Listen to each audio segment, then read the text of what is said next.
បាទជម្រាបសួរពុកម៉ែបងប្អូនទាំងអស់គ្នាហើយនេះគឺជាម៉ាស៊ីនបោក LG ទ្វារចំហៀងគឺវាមានបញ្ហាលោត IE អញ្ចឹងបញ្ហាលោត IE នេះបើសិនជាបងពុកម៉ែបងប្អូនមានបញ្ហាលោត IE គឺវាគឺជាបញ្ហាដែលទឹកអត់ចូលបានន័យថាយើងដាក់កាយទៅរួចហើយយើងបើក power ចុច start ទៅវាអត់ទម្លាក់ទឹកចូលក្នុងធុងណា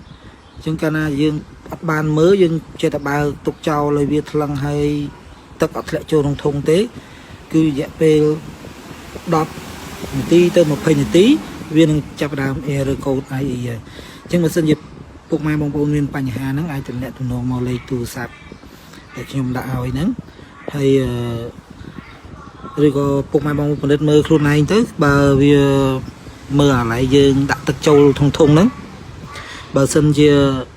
ពិនិត្យមើលទៅឃើញអាកន្លែងយើងដាក់ទឹកចូលហ្នឹងវាមានថាទឹកចេញពីរមណីយើងមានហើយតែ